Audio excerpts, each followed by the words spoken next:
ఇటీవల జరిగిన మధ్యప్రదేశ్ ఎన్నికల్లో బీజేపీ ఘన విజయం సాధించడానికి ప్రధాన కారకుడైన అపర చాణక్యుడు మన తెలుగువారు ఆయన ఆధ్వర్యంలో జరుగుతుంది. వాళ్ళ ఇంత రసోత్కృష్టమైన కార్యక్రమం శ్రీ పూరి మురళీధరరావు గారు.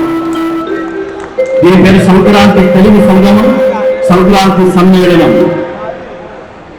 తెలుగు సంగమం పేరుతో భాషను సంరక్షించే అత్యద్భుతమైన బాధ్యతని భుజస్కంధాల మీద పెట్టుకున్న మహనీయుడు. ఆయన స్పష్టత ఏమిటో ఆయన ప్రారంభ స్వాగతోపన్యాసంలో మనం చూసాం. అలాగే సంక్రాంతి సమ్మేళనం పేరుతో సంస్కృతిని సంప్రదాయాన్ని కాపాడే ప్రయత్నం చేసిన మహనీయుడుగా చరిత్రకెక్కే మహనీయుడు. మా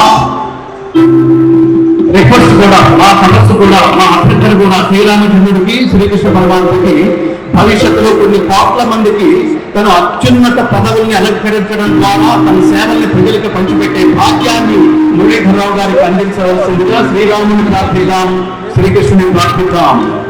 అపి స్వర్ణమయీ లంకా నవే లక్ష్మణ రోచతే జననీ జన్మభూమిశ్చ స్వర్గాదపి గరీయసి.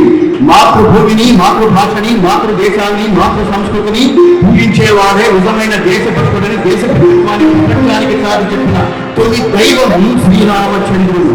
ఆ శ్రీరామచంద్రుడి వాళ్ళ మనందరినీ అనుగ్రహించవలసిందిగా మనం ప్రార్థిస్తూ ఈ వేదిక మీద ఉన్న బండారు దత్తాత్రేయ గారికి, కంబంపాటి హరిప్రభు గారికి, ఆంధ్రనాట్యుడు కళాకృష్ణ గారికి, నారాయణపేట సంప్రదాయ గానం ఏకైక ప్రతినిధి శ్రీ సంపత్ కుమార్ గారికి వీరందరికీ అభినందనలు, కృతజ్ఞతలు, నమోవాకాలు తెలియజేస్తూ